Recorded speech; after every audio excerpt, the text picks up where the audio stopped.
now call the September 5th, 2017 regular council meeting to order. Would council members please denote your presence by depressing your yes switch?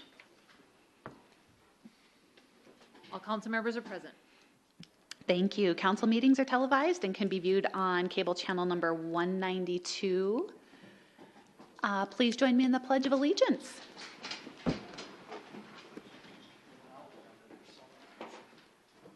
I pledge allegiance to the flag of the United States of America and to the republic for which it stands, one nation, under God, indivisible, with liberty and justice for all.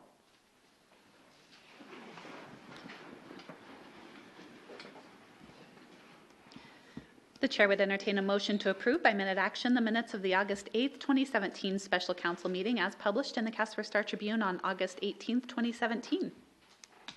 So moved. Second. Moved by Councilman Hopkins, seconded by Councilman Walsh. Corrections? Please cast your vote. And please record the vote. With all members voting aye, motion passes. The chair would entertain a motion to approve by minute action the minutes of the August 15th, 2017 regular council meeting as published in the Casper Star Tribune on August 21st, 2017. So moved. Second. Moved by Vice Mayor Pacheco, seconded by Councilman Morgan. Corrections? Please cast your vote. And please record the vote. With all members voting aye, motion passes. The chair would entertain a motion to approve by minute action the September 5th, 2017 bills and claims as audited by City Manager Napier. So moved. Second. Moved by Councilman Johnson, seconded by Councilman Huckabee. Abstentions? Please cast your vote. And please record the vote. With all members voting aye, motion passes. Okay, it's that time for that bright spot. Every day, first responders have to be ready to act on a moment's notice. For 16 years, Ty Heron has been answering the call with the Casper Fire EMS department. On the 10th of July, he did it again. Ty was off duty with his brother-in-law, and I'm going to ask you how to say it. Keenan? Okay. Because, you know, it's so close to my name, I just want to make sure. Just kidding. When Ty noticed Keenan was uncomfortable, short of breath, and sweating, Ty tried to convince Keenan that he was suffering from a heart attack and needed to go to the hospital. Keenan would have nothing of that response, or of that nonsense, sorry. Ty gave Keenan a baby aspirin and finally convinced him to take a ride to fire station number 5. While there, paramedic Jack Moore determined Keenan's heart was in extreme distress and quickly called for an ambulance while sending Keenan's electrocardiogram to Wyoming Medical Center through Bluetooth cell phone technology, which is available at all fire stations. Keenan was sent directly to the cath lab where major heart blockage was removed within minutes. According to the American Heart Association, in America, nearly 900 people die each day of heart failure before they reach the hospital. The chances of a heart attack victim surviving decreases by 10% every minute. The doctor told Keenan that if he would have argued and resisted for just another 15 more minutes, he would not have survived. Ty Heron and Jack Moore are veteran first responders and have seen their share of medical emergencies. A special thank you to fire engineers Ty Heron and Jack Moore for all you do, both on duty and off. Now we want you to come forward and thank you for your service.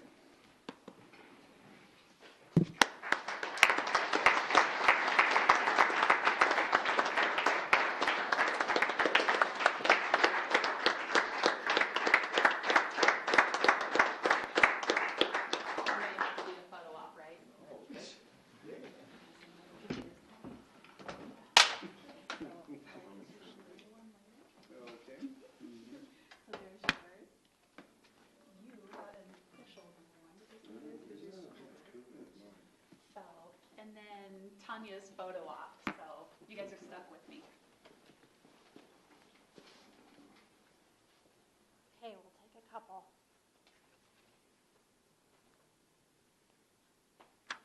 Okay, or do you guys want to find anyone for Facebook?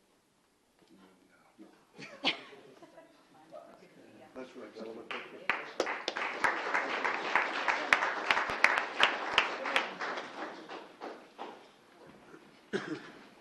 Madam Mayor, Could I just make a quick comment about Ty Herron? Did you say quick? Quick. I'm sorry, I know quick? that you can't hear that. Ty Herron was my goalie when he used to be about 3.5 feet tall. That's when I was taller than him. He had to stand inside the hockey net, and I'd tie him in there so he couldn't get out because I wanted him to learn his parameters there, which he did. He was a great goalie. We won a lot of tournaments, didn't we, Ty? Thank you very much, man. I wish you were that height when you were playing hockey for me. We wouldn't have lost any games. Thank you guys for coming. We're proud of ya. Please read the consent agenda titles. Establish September 19th, 2017 as the public hearing date for the consideration of the following 5 items. Ordinance amending Chapter 17.68 of the Casper Municipal Code pertaining to gaming gambling in the C2 General Business Zoning District. Ordinance Code text amendment to the Historic Preservation Program, fiscal year 2016-2017 Community Development Block Grant Consolidated Annual Performance and Evaluation Report. New restaurant liquor license number 36 for Dwayne W. Jensen, doing business as Charlie T's Pizza, located at 112 East 2nd Street. Transfer of retail liquor license number 28 from Sunrise Center LLC, doing business as Prime Time, located at 4370 South Poplar, to MSC Strand LLC, doing business as Stranded in the Alley, located at 4370 South Poplar. The chair would entertain a motion to, by minute action, establish the public hearing dates just read. So moved. Second. Moved by Councilman Walsh, seconded by Councilman Hopkins. Abstentions or nay votes? Please cast your vote.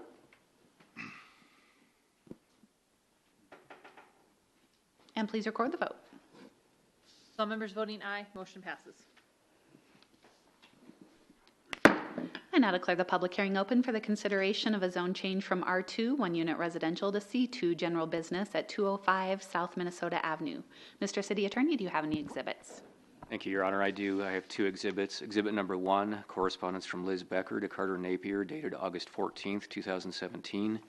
And exhibit number 2, affidavit of publication in the Casper Star Tribune, dated August 14th, 2017. Thank you. Mr. City Manager, report. Thank you, Your Honor. The owner of the property in question is requesting this opportunity to rezone this property located at the southeast corner of 2nd and Minnesota in order to provide a little more flexibility with regard to the property pending a potential transaction from a real estate basis. The Planning Commission has reviewed this case and has suggested a due pass recommendation to the City Council. Thank you. Council will now listen to public comment. Public hearing comments are limited to 5 minutes and no duplication of speakers is allowed. At this time, I'd ask those individuals who wish to speak in favor of the issues involving the zone change, please approach the lectern.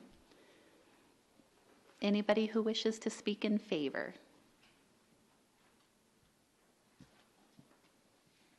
Last call. Anyone in favor? This time, I'd ask those individuals who wish to speak in opposition, please approach the lectern. Good evening, sir. Good evening. Keith Rollins, 542 South Durban. Against this zoning change for 3 reasons. 1, I think it's just an owner's request to make a quick buck. 2, because of traffic considerations, and 3, because of a utility line that passes over the property. The first point is there was no specific request for a specific business that wants to buy the property. According to the material, it just says he wants a zoning change for the ability to sell the property, which I'm assuming means at a higher price.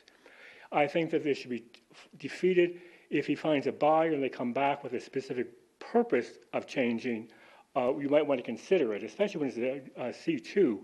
A C1, let's say if he came here and said, a lawyer wanted to have a home business and want to operate out of the home or something like that.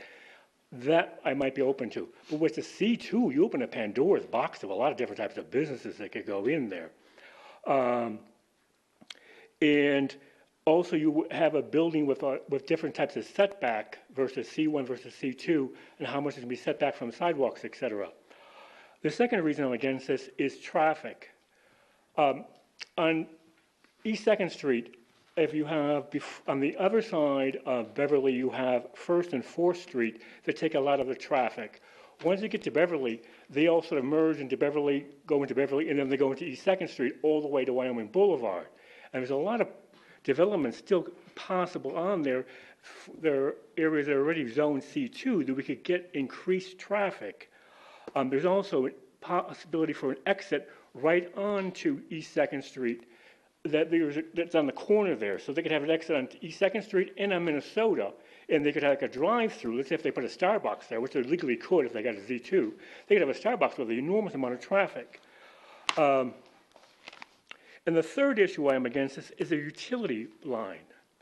It looks, I could be wrong, but it looks like a utility pole was moved a few years ago. There's new property that was built to the west of this, and all the other poles go along East 2nd Street. There's no issue by the sidewalk. But all of a sudden, in this case, it's been moved, and it goes down Minnesota, and it goes from Minnesota across this person's property to another pole. You can't see it on Google. Google sees it, if you take a picture of it, it goes halfway, and the pictures don't match up. All you see is the line going across, like in midair, it stops. But if you actually go there, which I did the other day, and the real estate agent was there too, you can see the utility line goes right next to the house, very low level. Now you think, well, if this is some issue we can meet when they decide what they're going to build here, you would think. There was a problem about 8 years ago on Beverly Street. They literally rezoned it, built it. The construction worker lifted up the wire when he built it. And I was standing down below, and I was like appalled. And I talked to him in half Spanish, half English. He was hoping the line was off. It was not. And I took a picture of it and brought it to the city council about a couple of weeks after I saw that incident being placed when they were constructing it. I talked to a number of people at the planning department to see what could be done. Nothing was done. And when I brought the picture here, I believe you were still on council at that time. You just got to council at that time, Mayor Humphrey. I showed a picture and the council went, oh my God. That was on Tuesday. By Thursday, it was gone. But in this case, it's a major line. That one just went to a city lighting pole, so it was not a big issue. So I think before you decide on this, you have to take care of that utility problem, see if there's an easement possibly recorded someplace, or is it just a verbal agreement someplace, or there's something with what happened. Something needs to be done with that utility line, or agreed that's going to be done. I think there needs to be some type of restriction on the property if you're going to do it, so they cannot have direct access to 2nd Street, have it only on to Minnesota. And I really think that before you do anything with this person has to come with a specific proposal from a specific buyer or themselves doing some type of real project. Okay, any questions? Okay, thank you. Anyone else who wishes to speak in opposition?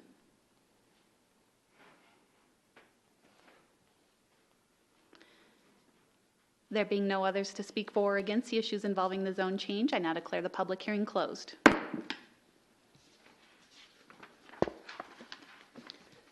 Please read the ordinance by title only. An ordinance approving a zone change for Lot 4 and a portion of Lot 5, Block 8 of the East Terraces Addition subdivision in the city of Casper, Wyoming. The chair would entertain a motion to approve on first reading the ordinance just read. So moved. Second. Moved by Councilman Hopkins, seconded by Councilman Johnson. Discussion. Councilman Walsh. Madam Mayor, have we heard it's showed in our packet here that notification was sent out to neighbors within 300 feet of this address. What was the feedback on that? Do we know? At planning and zoning? Or just in general, if we got anything? Just what our response to those notifications were? Madam Mayor, we did get 2 letters of opposition with regard to the requested rezone. We can certainly learn more about what those letters indicated. The Planning Commission noted in their memo to you that there was no one, however, to offer vocal opposition with regard to the proposal at their meeting. And so in that vein, if it would please the council to defer some time to Director Becker to talk about some of the material of the letters that were received, council could certainly do so. That would be great.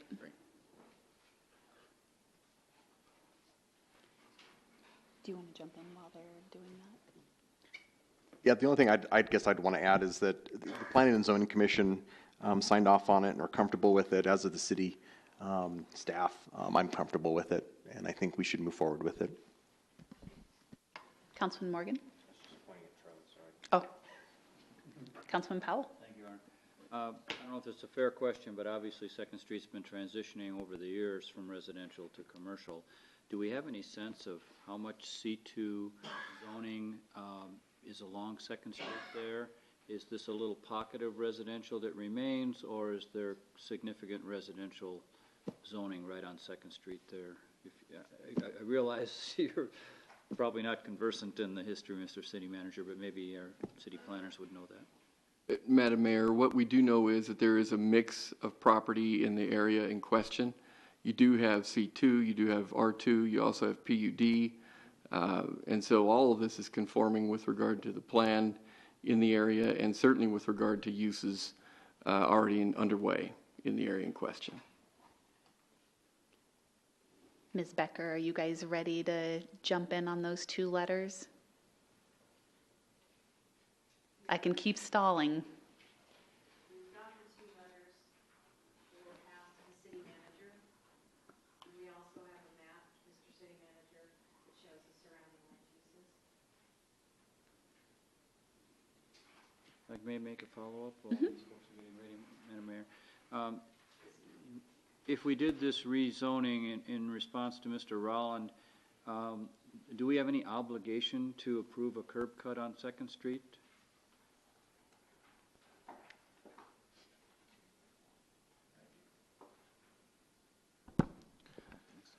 Madam Mayor, Councilman, that would come with respect to the site plan that they would develop or submit as a part of the development, which could be with regard to a whole host of different uses consistent with a C2 if this classification were to change. So depending on what the site plan indicated and depending on what the traffic might be and so forth, would drive whether or not a curb cut would be warranted and therefore approved, if you will, by the staff as a part of that process.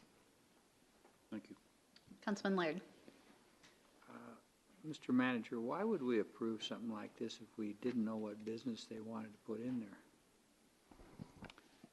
Madam Mayor, Councilman, with regard to requests that I've seen similar to this in previous experiences that I've had, really and truly it is with regard to trying to expand the uses by which this property could be made attractive to potential buyers.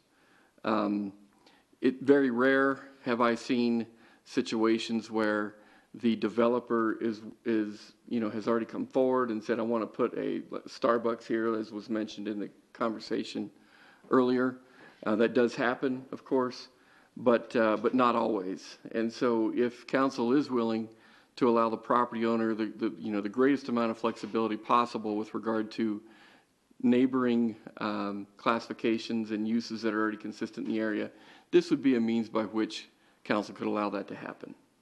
Would this devalue these two people who wrote letters? Would it devalue their property to do that? Madam Mayor, Councilman, I am not real certain that it would devalue, nor am I certain that it would actually increase values for the areas in question.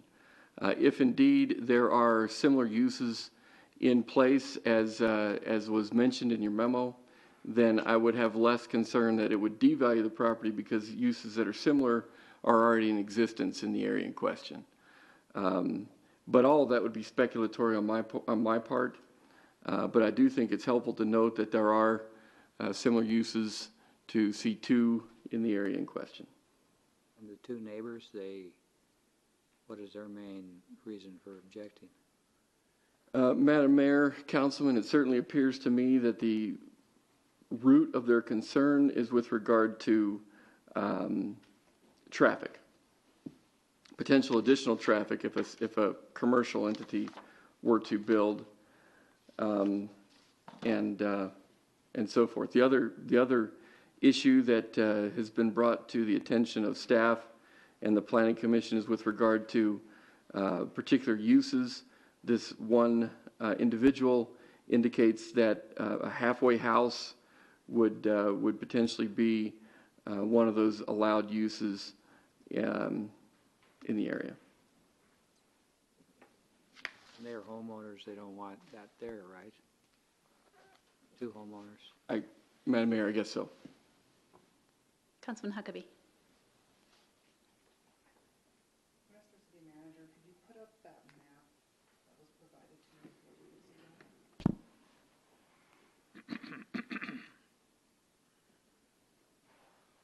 We can't hear you, your microphone's on. Oh, Well, they can't out in TV land. that is a microphone foul. I asked to see the map. Let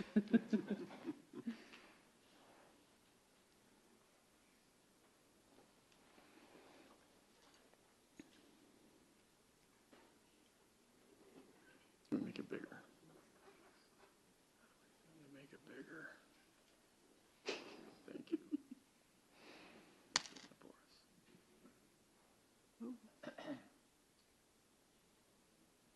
Madam Mayor, Councilwoman, as you can see on the key here, the coloring would indicate to you where some of the various classifications exist in the subject area. Do you have a follow-up? Councilman Walsh? Looking at the map here, and this is the same property you and I attended a neighborhood meeting on. And it had to do with a halfway house situation, and I believe the property owner is right here.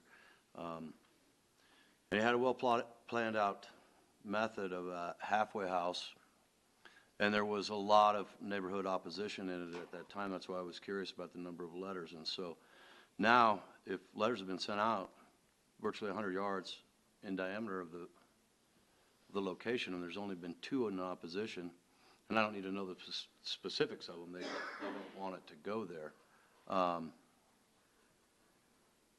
don't know that it's really our position to say what that should be. I see businesses both to the east and the west of it, right on that street, absent a huge neighborhood outcry, plus potential future public input that will get it on the second, third reading.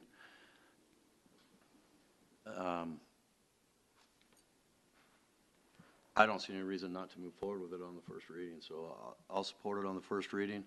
There may be more neighborhood input come in, and we'd like to hear from all of you, so. Councilman Hopkins? Thank you, Madam Mayor.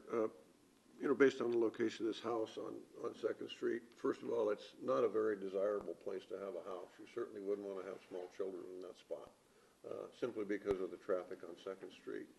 In addition to that, about, I think within the last 2 years, about over here, if you look at your map, I think we had another group that came in, I don't remember the cross street, but it was on Second Street, about 2 blocks or 3 blocks to the west, and it was a similar situation in the house, and it became a small office for a legal firm. So it's what it's turned into, and quite honestly, this serves as a buffer with some relatively small business in there or something like that. This serves as a buffer to some of the street noise of the people down on the rest of the street. So for that reason, I'll support it. Councilman Morgan? Thank you, Mayor. I just wanted to voice my opinion on the matter. I'm happy to support changing that to a C2 due to the fact that there are other neighboring areas that are, I guess, mixed uses with the Foot Doctor right across the street, right across the street, a nonprofit near there. So if any of those businesses ever wanted to expand, they're able to do so. And then also fits into our long-range plan of hopefully, live, work, play in your neighborhood as opposed to driving across town. Councilman Johnson?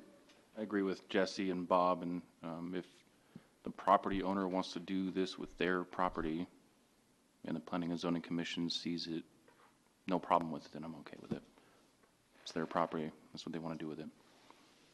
Councilman Laird? I've forgotten what that is, that 2345 there, the blue area. What is that? I don't have it right in my mind. It's a nonprofit. What's the building? What's across the street? 2345? I've been on that street a lot, but I can't remember. Yeah, it's a nonprofit organization. Across the street is a lot of those medical buildings and a church, I believe. Yeah, across it, 2344 is the church, and then the 2345 is the Casper Family Connections. Is that a house in between the two? The residence in 2323? Yeah. And then houses behind it. Correct.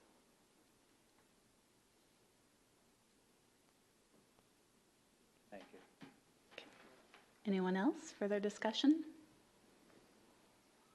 Amendments? Please cast your vote.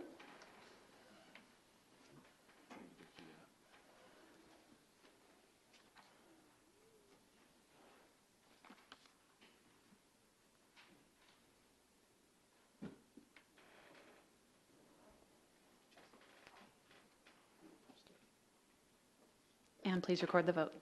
Councilmember Laird voting nay, motion passes.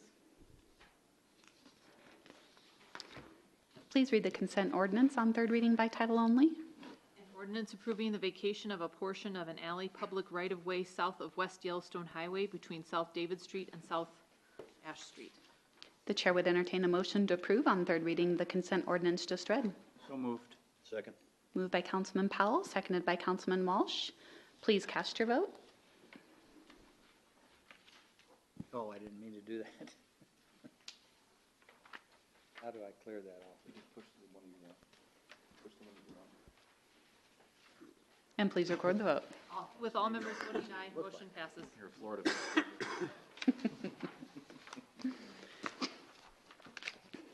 Please read the consent resolutions by title only. Item 10A1, a resolution authorizing change order number 1 with SCS Field Services for the landfill gas collection and control system project. Item 10A2, a resolution authorizing change order number 1 to the agreement with Headquist Construction for the Brookview Drive sanitary sewer replacement project.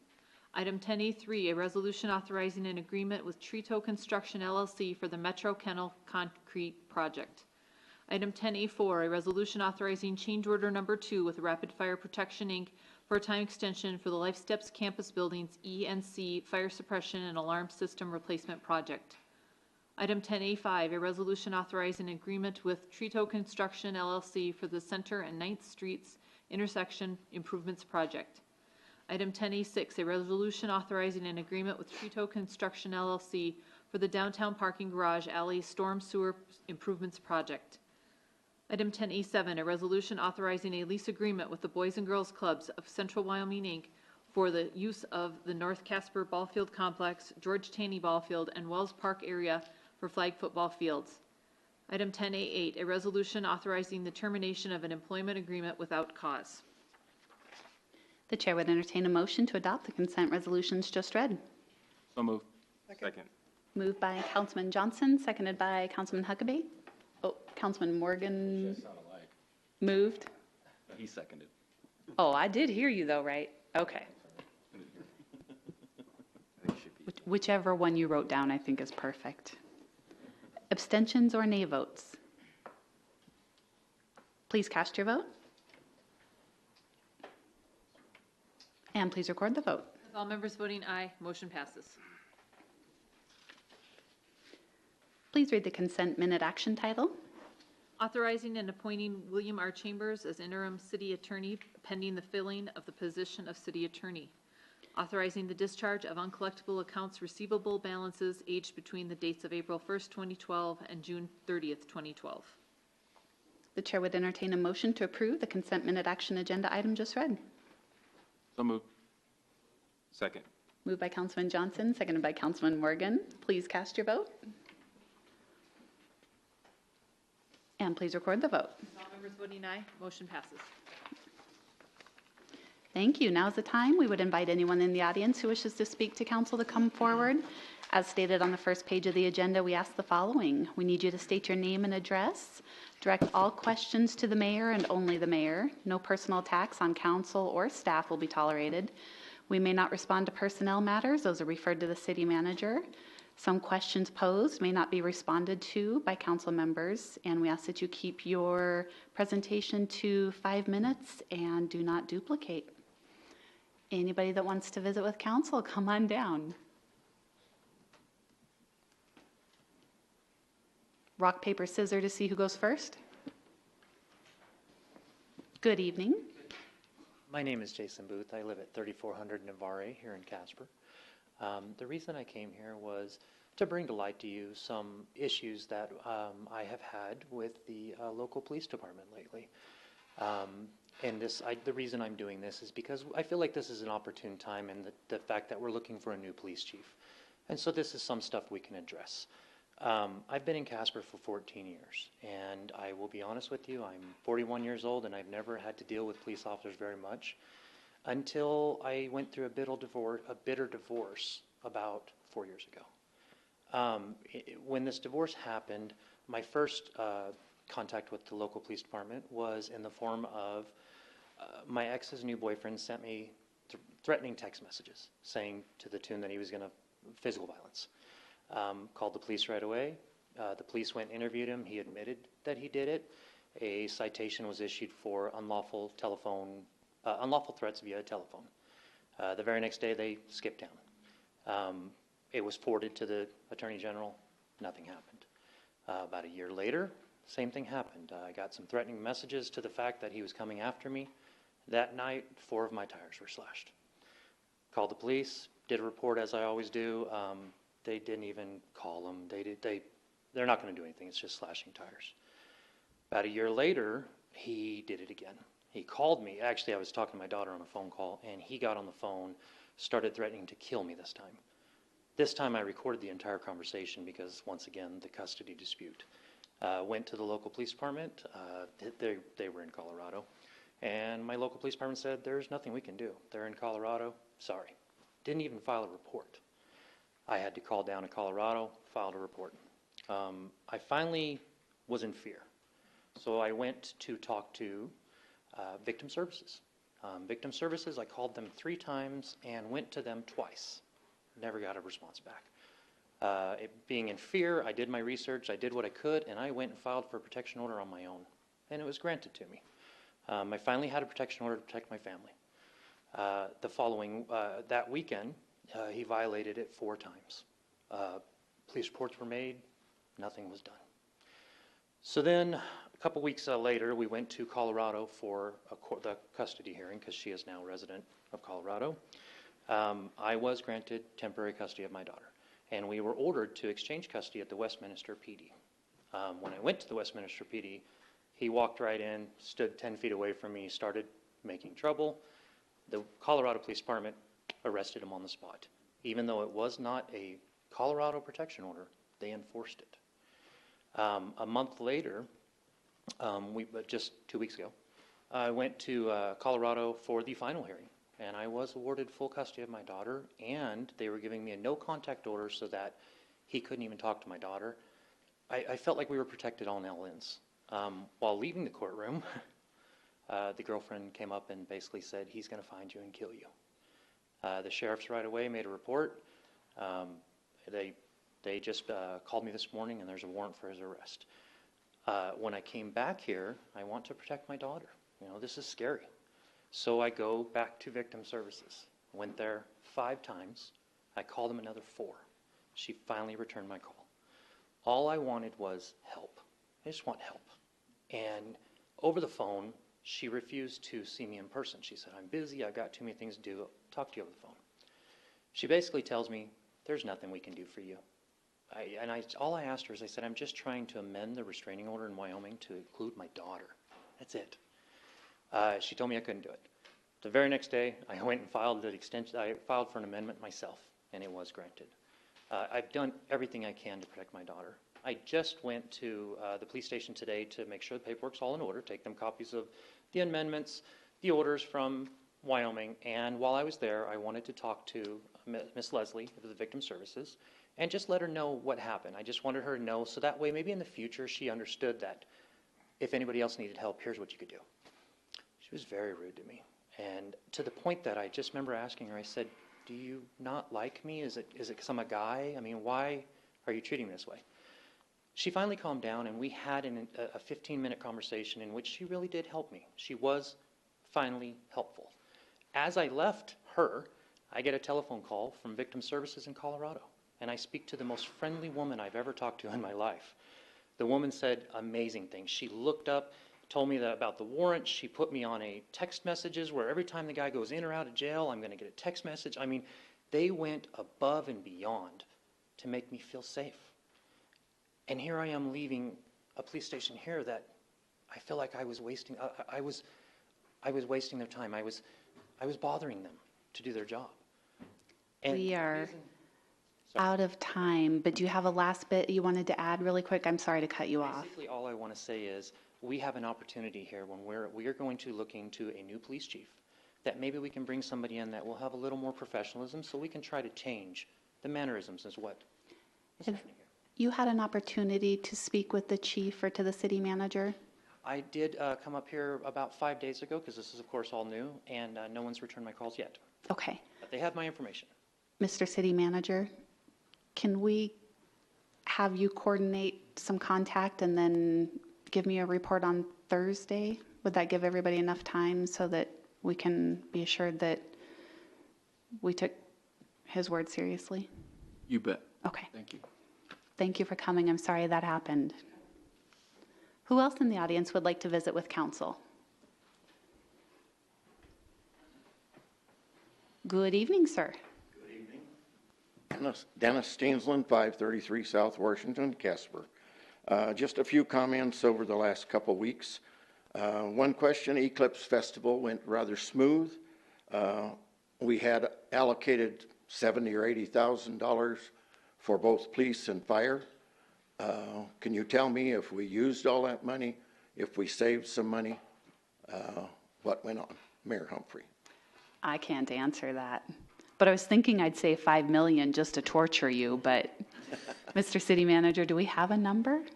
Madam Mayor, thank you. We are putting those numbers together. My gut says that yes, we did save those dollars for the most part, and so we should have a report for you scheduled in our debrief coming up here soon. I can't remember the date as I sit here, but it is coming up, and you'll be able to hear that information in full. And that was at an upcoming work session, so I'm thinking it was this month or next month? I can tell you here, Madam Mayor, 26? September 26th. 26, thank you. So you can join us in the council meeting room and we will have your answers. Well, we've been dealing with a lot of numbers here, it seems like, from listening to the paper, so I kind of expected to have that tonight. And I did talk to Acting Chief Schultz, and he guaranteed, well, he didn't guarantee me, but he assured me that they had made considerable savings. So that's what I wanted to hear, and that was good. Next one, last work session, you had a discussion on televising your work sessions and audio for it. And I would say if you do that, you got to have both, or it's a waste of time. It's no fun to watch 9 people and not hear what they're discussing. And that is where most of the discussion goes on. This meeting is kind of just a yes, yes, yes meeting. And that kind of bothers me. I would like to hear discussion on almost all issues. Next one, I was under the impression the Wonder Bar Cafe deal out in the front was a done deal. I was instructed it is not. I walked around down there during the fest quite a bit. With that sloped sidewalk, just for that reason, I would say go ahead and let them put in a decent place to have their bar tables or whatever. But along that same line, Wolford's Bar and Grill, is it a bar and grill license? The Wolford's Beer? It's a what? A brewery license. Is there a difference between a brewery and a bar and grill? Yes, there is. Don't ask me what, though. I've already found that out. During the eclipse, there was a sign that said, "Food is welcome in our establishment." Seems to me that doesn't follow the bar and grill or the rules. Friday, I drove by, and they had cones out in the street and tables in the parking spots. Has anybody authorized that?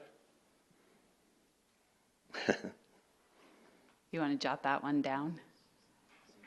I can, yes. Thank Okay, because we haven't authorized anything yet, correct? Okay.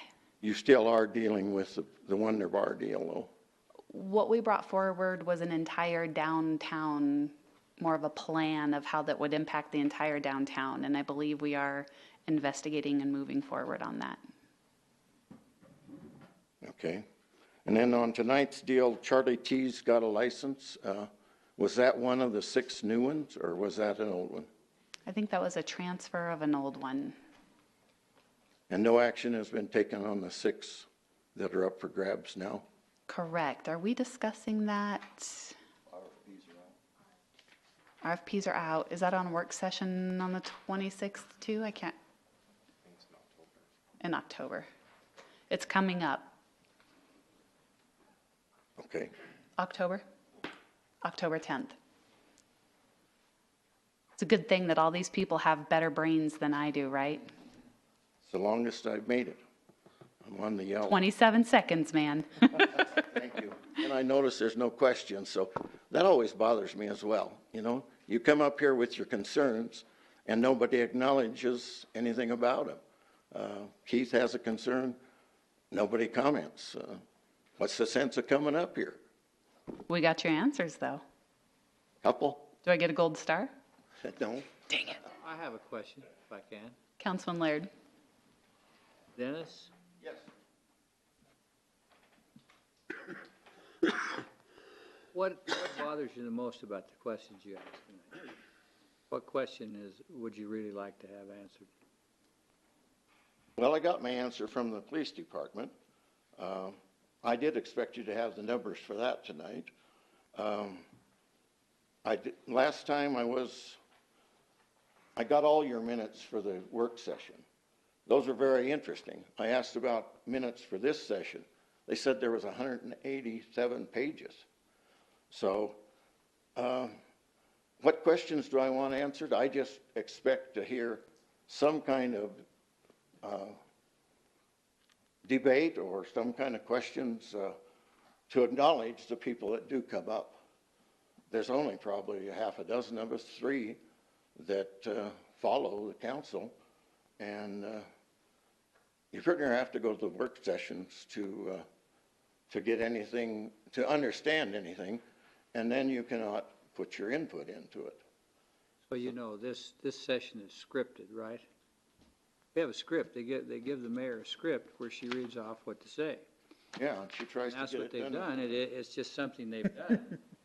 But the work session is the heart of the beast, which is why I suggested we video it, also audio it. I didn't think that was left out. Of course, people have to hear it and see it, because that is where the real action happens.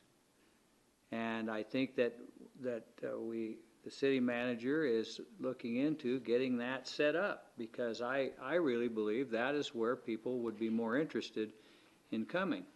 The way I understand it, when you come up here and you speak, we let you say what you want without interruption, generally. And then what we do is we go around the council table, because I've written down comments I want to make on some of this, but I'm limited on time too. You know, they're really roping me in with the time. But I agree.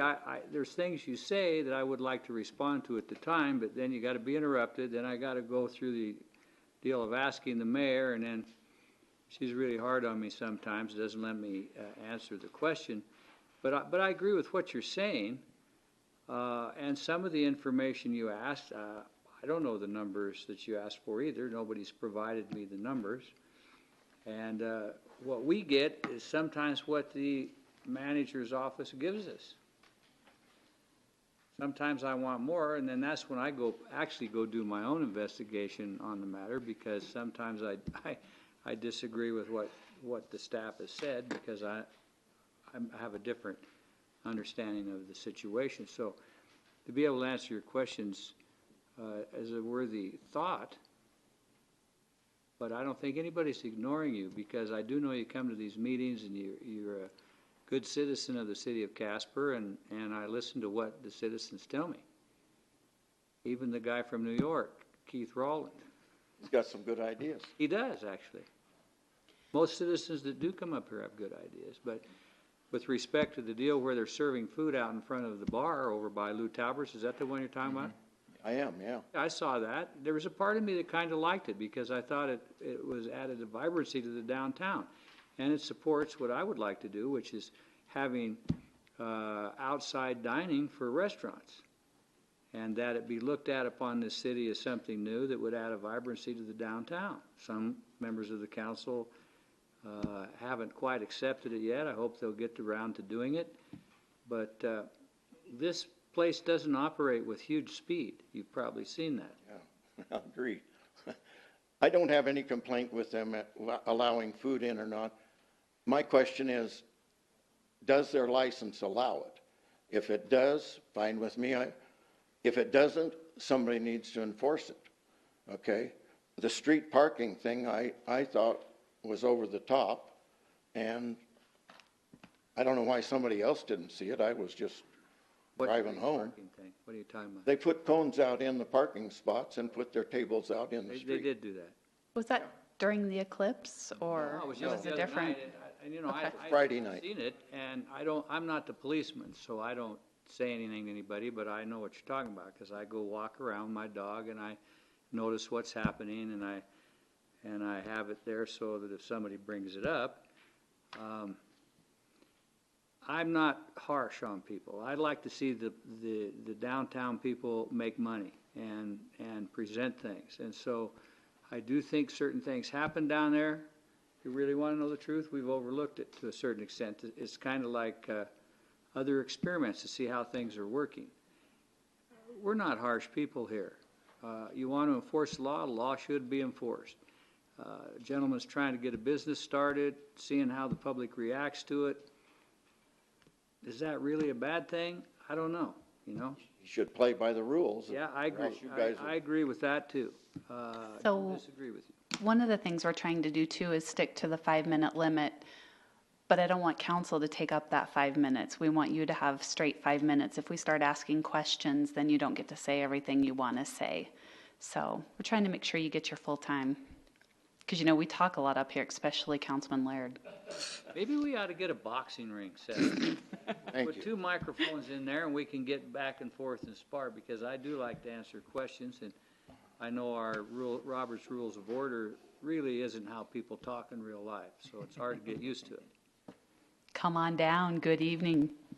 Keith Vaughn, 542 South Durban. If you want to save time, I have a suggestion.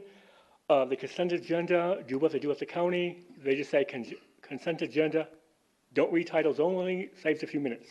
I mean, we can all read what the consent agenda is. Why do we have to have it read? They just go boom, boom, takes 2 seconds.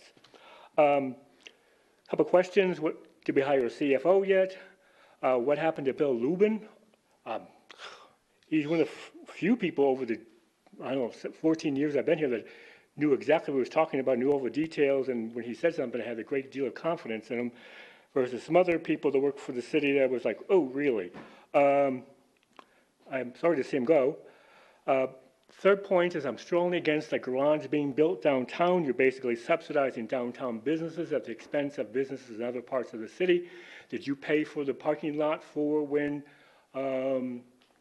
Red Lobster was built? Did you pay for that parking lot? Did you pay for the parking lot for Olive Garden? No.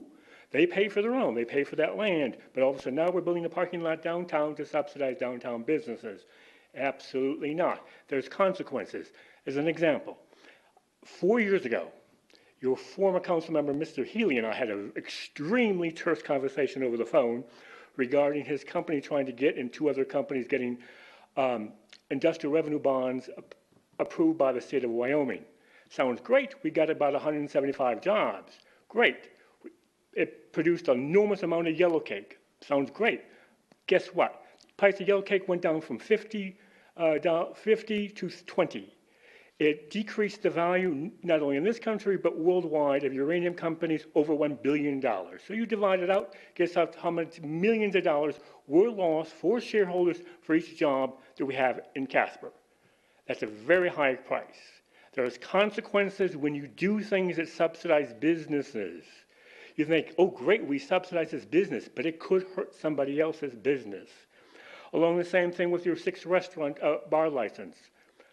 I thought I was listening to a 60-year-old recording for the Central Committee of the Communist Party of the Kremlin when I heard that recording. The city council is deciding who gets licensed based on this and this and this parameters. The government's deciding this? No. Free markets. I thought this is a Republican area, should be done by Republican principles. It is done by the market. You want 6 licenses? They are put up for auction. You bid them. Do we give out land? When I bid for oil land, natural gas land, do they give them to me? No. You have to bid on them from the federal government and from the state BLM. You bid on these. They should not be given to somebody based on, oh, we like this person. You just gave them $250,000? No.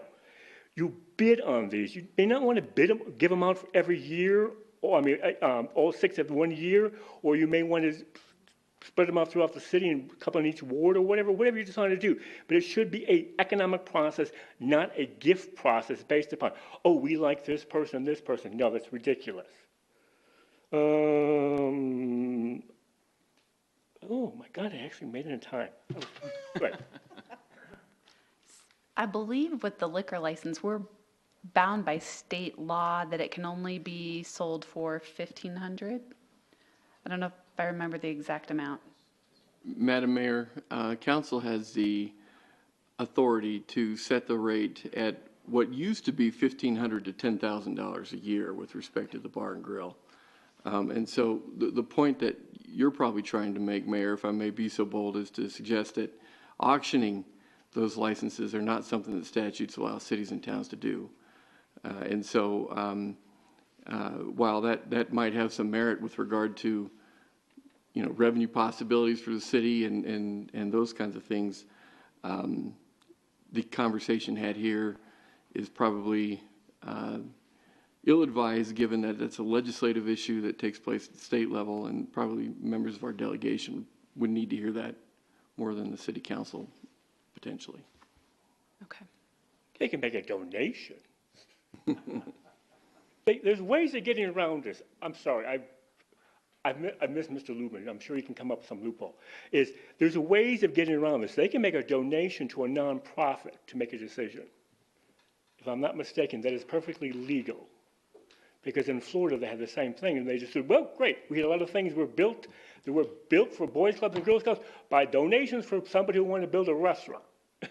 So if we want to put up this process, fine. We have things that we need done, good, go right ahead.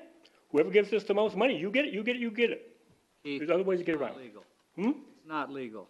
If you want to change the law, you got to go see Pat Sweeney. He's in the legislature. He'll change the law for you.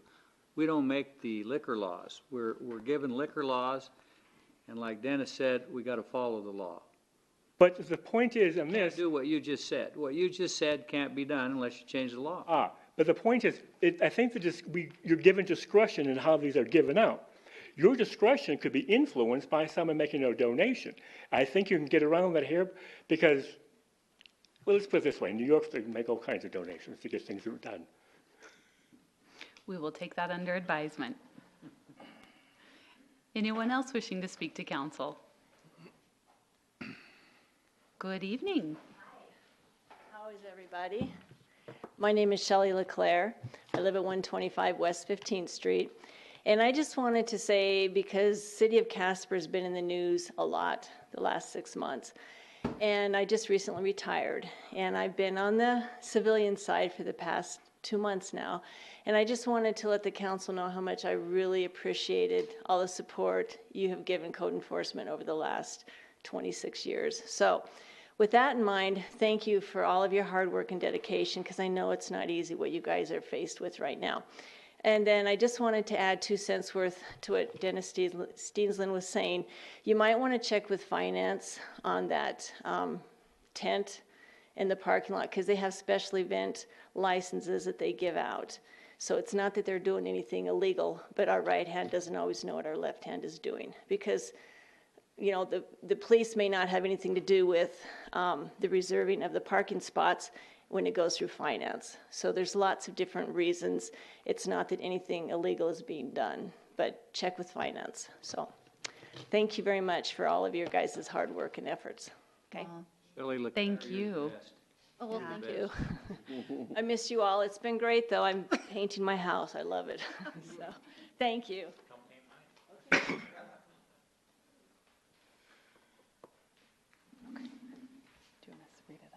Good evening, Dale Zimmerly, 3035 Bel Air Drive.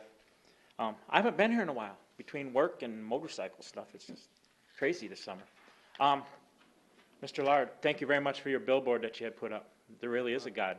You're welcome. And on that note, one of the reasons I was thinking when I heard on the news this morning or last night, whenever it was, about the change in attorneys, a lot of I heard said he did really good work here, and I don't know about all the work, but one thing he did that disturbed me a lot was that he was against opening meetings with prayer.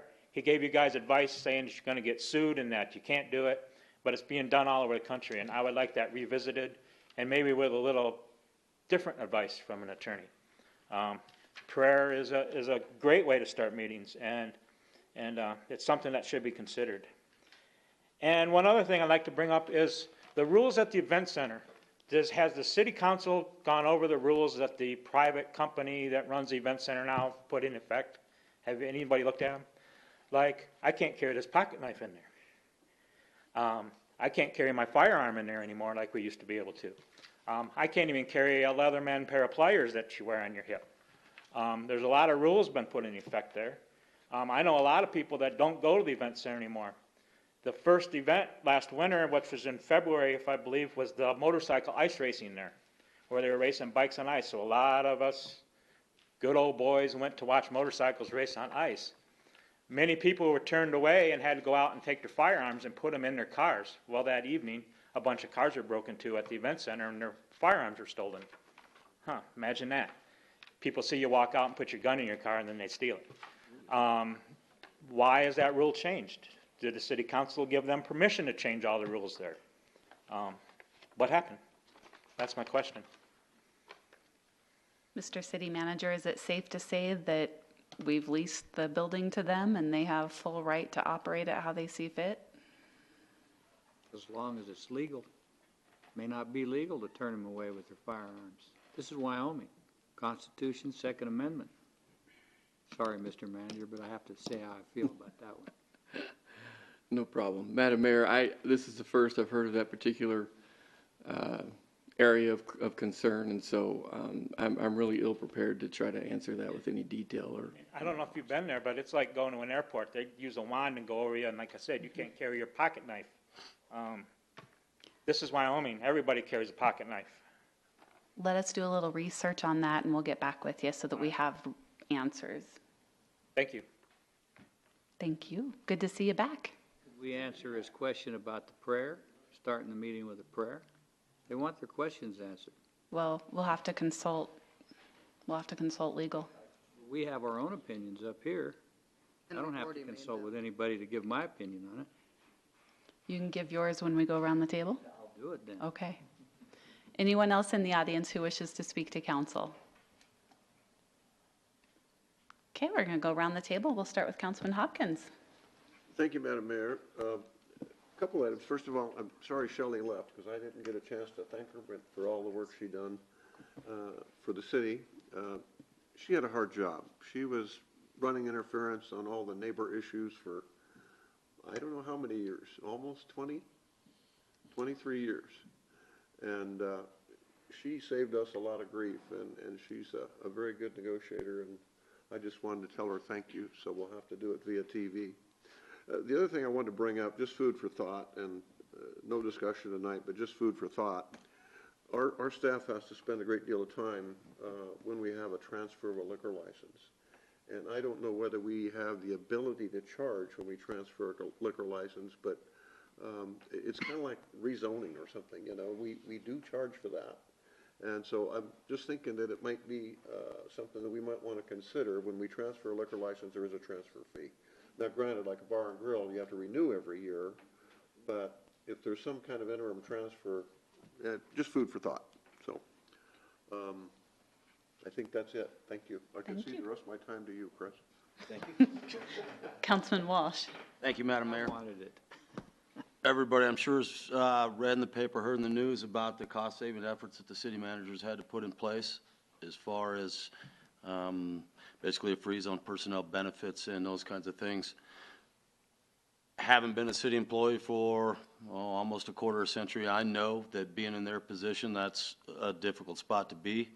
But nothing changes in their current life right now. There's not downsizing of the organization, and this is just a stabilization factor. So more so to the city employees, please be patient. I think things will turn up, and this won't be a continued policy that'll have to be made. But if it does, these are directions that we have given the city manager. So hostility towards that working environment, towards those benefits, towards those things, please direct them to us, the city council. We're the ones that give the direction that says reduce costs, and those costs have to be reduced. This is one mechanism that has to do it. When times are lean, services are lean. Everybody feels that. So please don't misdirect the anger towards the city manager or the senior city staff. They're acting on our direction.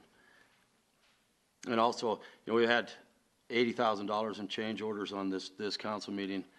I know that happens and there's unforeseen things.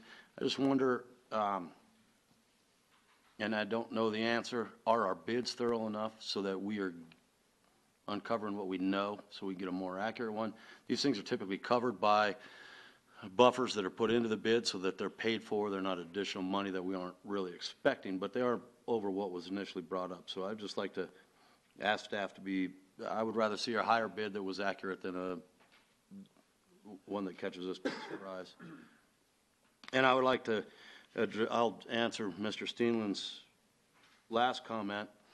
I will not participate in corrupt government work. I will not say you give a donation to a nonprofit of my choice and I'll give you preferential treatment. Absolutely not. Enough said on that point, I believe. Thank you, Madam Mayor. Councilman Powell. Thank you, Your Honor. I would like to begin by publicly acknowledging Bill Lubin's many years of service to this community and to this council. He is a quality individual who performed admirably over many years in protecting us and giving us advice. And we wish him the best in his retirement. And I'd like to also welcome Mr. Chambers as our interim city attorney. And is that the correct title?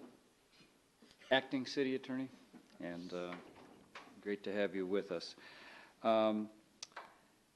Regarding the whole issue of public comment, I don't know if everyone has agreed with me, Mr. Steensland, but I've always taken the position that it's appropriate to ask questions of someone at the podium to make sure we understand what they're saying and get the full explanation of their concern.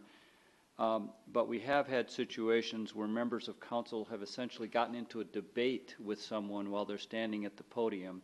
And I take the position that that's disrespectful to someone at the podium because it's difficult to get up there and to have someone be essentially shamed for being wrong or criticized for what they have been saying in this open format, I think is inappropriate.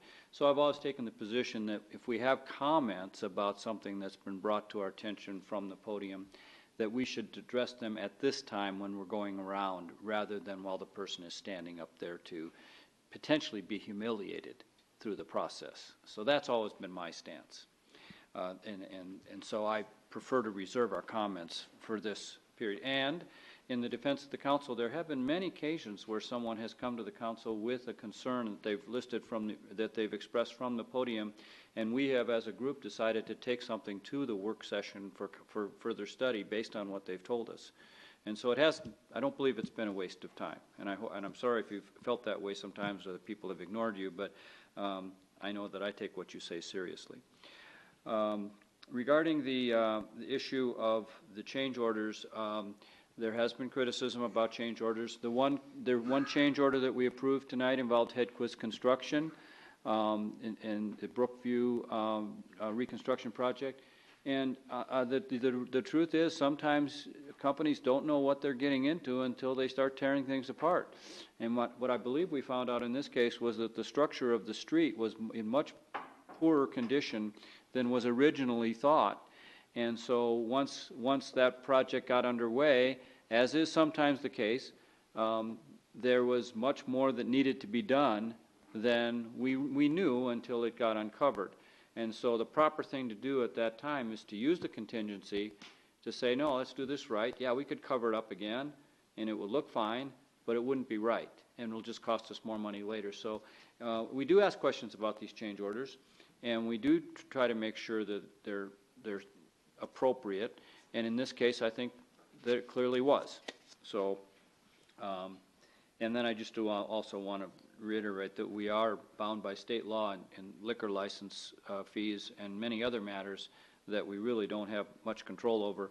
And unfortunately, when these things come up, it just underscores the problem we have with our liquor license laws as a whole, where the costs just don't reflect market value, and there is a lack of freedom for businesses to pursue their business plans. And so hopefully, at least with these 6 new licenses, we'll have more people have an opportunity to take their chance in the marketplace. And it is, of course, the marketplace that should be driving these things, not the city council. And I think we're all in agreement on that. So thank you. Councilman Huckabee. One issue that has been brought to my attention is getting the streets clean after the eclipse. It was brought to me that apparently there was some issue with not enough in the budget to clean the streets, and then it was proposed that they pay for an outside company to clean the streets, and that wasn't allowed. And then it was, can this person use their budget to pay the city to pay the street or clean the streets? Bottom line, we have to clean the streets after the eclipse, period. I do think that it's very premature to have budgets information from the eclipse yet, not just from a city perspective, but countywide. We're still waiting for those numbers to come in, and it may take a while to get those in, a month possibly. I would just like to remind everyone in regards to the parking that the DDA is the development arm of the city. So when we are discussing parking for a development area, that's ours. And Mr. Booth, thank you very much for coming and talking about your experiences, because sadly, it's the same story regurgitated over and over and over and over and over. And I don't know how many times we have to hear the same story over and over before something changes in victim services. That's all I have. Did you have information about the street cleaning? Are you aware of anything about that? Madam Mayor, this is the first I've heard of a complaint of that nature. Okay, I hadn't heard anything either, so maybe you two can connect on the information and pass that along. Okay, Councilman Laird. My first comment, Mr. Manager, I direct to you. I want this budget balanced. I'm not going to stop. I get hit by it, by citizens, when I walk anywhere this Sunday. They're saying you've got to get that done. And I know you're working hard on it, and I applaud you. I hope you can do it without firing one single employee. I don't want any employees to lose their jobs. It's a community effort. Everybody's got to tighten their belt until we get better again with our economy. Dennis, I like answering questions, so I'm glad you brought that up. I think that businessmen should pay for their own parking lot, their own parking issues. I think liquor licenses, Keith, should be a free market situation. I think the best man should win. If you've got a great idea, I don't like reading in the paper where some liquor dealer says now that, you know, you've got these 6 liquor licenses, don't hand those out. I think that everybody has an equal chance, should have an equal chance in Casper, Wyoming to show their ability to be a good business person. I hate change orders, Mr. City Manager. I hate them. Maybe they're a necessary evil. This is Wyoming. I totally support the Second Amendment. Period, the end. I don't know what else I can tell you.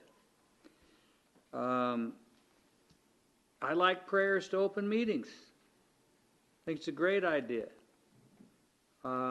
Maybe someday it'll happen. I don't think people have to pray if they don't want to pray. I think people who do want to pray ought to be able to pray. Mr. Acting Police Chief, there is a culture in the police department that can be a little bit stressed. And I know the men and women of the police department do a great job. I support them 100%. But people like Mr. Bishop, when they're terrorized, you know, I remember when there was a lot made to do with this soft room, being soft with victims. He's a victim. People shouldn't be talking harsh to him. He's being threatened. He doesn't know what to do. And I don't know what happened there. I wasn't there. I'm sure there's two sides to every story. But I hear this a lot in my own business of people coming in and saying, what can I do? People are threatening to beat me, shoot me, my tires are slashed. And I understand what the problem of proof is for the police department. If he doesn't see this guy slashing them, probably, who knows who slashed him as far as the courts are concerned, unless you have proof. I always tell people, you get bad calls from people, you ought to change your phone number. You ought to block these people out. They shouldn't be able to call you. You've got to take care of yourself too, you know. People have to take care of themselves.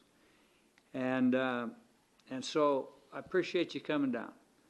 But I know we have a darn good police department, and yes, we are looking for a chief, and I know we have some good people out there, and I would hope that your matter gets taken care of.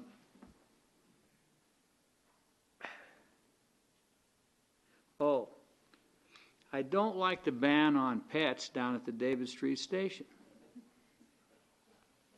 A couple of guys kicked me and Sunday out of there. And I asked them, well, who did this rule? I'm on the city council. I don't remember this rule being passed. I'm kind of like that gentleman about being searched up there when he goes to a concert. So I think they ought to soften up on that, Mr. City Manager. People love their pets. Mrs. Pachuco was down there with her two pets. Our pets got to know each other at David Street Station. And so, but people have to take care of their pets. The city provides little dispensers where you can get the bag. I love that. It's cutting my overhead down because I use the bags the city provides. That's costing the budget, Councilman Laird. No, but it's in there. It's part of the budget. So people should know that. And maybe we could put one of those down at David Street Station and have pets that are, because Sunday really liked it down there. He wants me to continue supporting the David Street Station, but I had to tell him he was finally discriminated against. And one last thing, if I haven't mentioned it. Please get this budget balanced, Mr. Manager. Thank you. I'm going to beat you later. That's okay. Councilman Johnson. Thank you. Again, thank you for coming down here. These are, like she said, same old stories we've been hearing. This might be ignorance on the law on my part. Maybe I'll just sit down with you one of these days to get your views on it. But I've been told by several constituents, other than this gentleman, about protection orders and child custody orders not being enforced because they're told it's a civil matter and they can't enforce it. I don't know. It might just be ignorance on my part. The event center, even if it is leased, it is still the taxpayer's building. So if there's anything that we don't like that they're doing, we can, I believe anyway, change that. And I think we're all in agreement up here about the liquor license, liquor laws in the state in general. I don't think they've changed since the 18th Amendment was repealed. So I think it's something the state really needs to look at. So contact your state representatives. And that's all I have. Councilman Morgan. I have a whole laundry list. It's been a couple of weeks since we've done a around the table. But to begin with some of the concerns that we heard from the people present At one point in a work session, it was discussed that we're going to reserve our comments for those speaking at the end of the session when we change the rules for public comment. Mr. Steensland, oh, that was already answered. Yeah, we'll get to you. Mr. Rowland, I think we answered his concerns when we went and discussed our view and why we voted in the manner that we did. I wish Shelley was here so I could say thank you for your service to the city of Casper for, I think, 26 years. And Mr. Zimmerly, the event center, I can still hear that voice calling over when you're standing in line to get in that there's no firearms, fireworks, knives, weapons, and things like that. So I think that's been a long-standing rule that wasn't allowed in the event center. Thank you, City Manager, for making the tough decisions that we need to help us with our budget situation. I like the fact that you're creative enough to look at what we can do to still save employees' jobs. I know it's tough for city employees that we're looking for some of those items to pay for Christmas presents, and it's unfortunate, but as we saw with the Wyoming Medical Center, the CEO just simply cut heads and even rehired them back a month later. But there's other steps that we can take before it gets that drastic, whether it's a pay reduction, furloughs, anything like that to save jobs, and I'm glad our city manager is doing that.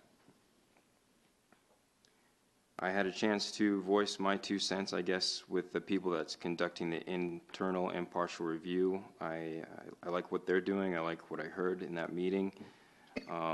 It's good to hear from police chiefs that have been in other municipalities and what they've dealt with, whether it's council or a city or a department as a whole. All in all, they said we have a good police department. I look forward to looking at their review of our police department. One thing I did want to bring up to our city manager, and like I said, I wanted to bring this up in pre-meeting or around the table at last work session that we didn't have a chance to. At some point, maybe if you could let council know how you view our communications with department heads, for example. I enjoy calling neighboring municipalities because I can simply pick up the phone and get a quick answer as opposed to going through the city manager. So I've come to know on a first name basis with Cheyenne and Billings. But anyways, what you want, city council, direct it all through you, or can we go to them? The police chiefs that I spoke to, it was great to hear that, you know, him as a police chief, he would sit down with his council over lunch. Hey, this is what's going on in our department. Here's the issues that we're facing or dealing with, and here's how we're taking care of that. The only opportunities that I've had to even listen to that was a Wyoming Governor's Council on Impaired Driving and a few other sessions. So it would be great to hear, whether it's streets, leisure services, fire, whatever. It'd be great to know. I saw the news, Cheyenne's allowing, or I guess increased enforcement for crosswalk schools back in session. I brought that up with our crosswalk issue here in town, and then now with schools starting. It'd be great just to target those areas, whether before school, after school, or rock the block events, or events that we know about, people that are going to be walking to those areas. It would be great to have somebody just try to enforce that pedestrian law and get people out of that habit of not stopping for people that are trying to cross safely at a crosswalk. Are ride-alongs allowed? I don't know if ride-alongs are allowed, but that's something that I like to partake in, to learn more about what they deal with. Leadership, first pressing matter. Yeah, at 2 a.m., I'm game. So anyways, I've worked for international companies in management positions, and this is the first position that I'm in that have direct reports to City Council, something that I'm involved with too, where there's not a performance review. So I have some things that I would like to pass around to Council if you're interested. It's basically performance reviews for those that we appoint, city manager, city attorney, municipal judges in our case. And something from the ICMA that I picked up that I'll just read a few paragraphs.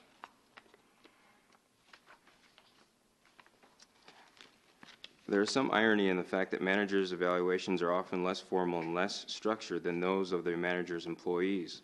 While the manager may oversee the evaluation of hundreds of employees within an organization, his or her own performance evaluation becomes the task of elected leaders who are often not formally trained in the evaluation process or have a narrow or conflicting definitions of good performance. The evaluation process provides an opportunity for the elected body to have an honest dialogue with the manager about its expectations, to assess what is being accomplished, to recognize the manager's achievements, contributions, and to identify where there may be performance gaps, to develop standards to measure future performance, and to identify the resources and actions necessary to achieve the agreed upon standards. And that's from the ICMA. I also had a chance to talk to people that I've met along my short 9 months now. Jackson's, I guess, review process that they conduct with their city manager and city attorney that I'd like to hand to you guys to see if we can look at that. And then also from North Carolina, the town of Caboro, what they do with their town manager performance. And at some point, I think this needs to be implemented. At some point, we'd probably need, outside of a work session, a special session to come together as a council of what we expect. This isn't something that we have to adopt, but we need to try to make work for the city of Casper and what we expect. Next thing, just gaining on this momentum of the eclipse with departments working together, the fire department, police department, sheriff's department, there is going to be, I guess, a joint operations of their leadership in those areas, and there is also an opportunity for council through the Dale Carnegie organization. It is quite expensive to try to do that, but it's every Thursday night for an 8-week program. It's $1,500 a person. Council can't accept the gift, from how I understand it, as there are private businesses that are helping afford police officers to take part in this training, because we like them to, I guess, see them as servants to the community and talk to them in a professional manner that helps them, because they're normally talking to people when they're at the worst point in their life or their day. And that's the training that they're going through. Something that we might be able to partake in. I think it would be great, especially to listen to what they're doing and hope to accomplish. So, like I said, it's $1,500 for council members or anybody that wants to participate. Something to keep in mind, it's Thursdays from 3 to 6:30 for 8 weeks, starting, I believe, next week. If we don't do that, then at some point we should kind of involve a leadership training for city council. We have 5 council members up for re-election next year, so something maybe we could put into place in 2019 to keep in mind. And then I've been getting feedback from other organizations that have council members as a liaison. Anytime that maybe you guys aren't able to make a board meeting, if you could just shoot a quick, hey, I can't make it, would you guys be able to make it? There are some boards that ask for specific information that they're not getting, and they kind of rely on us, and it kind of makes us look bad as a whole if we're not participating in those board meetings. So if you can't make it, if you're not our appointed person and you're just simply a liaison, sending that out there to have one of us go to it would be helpful.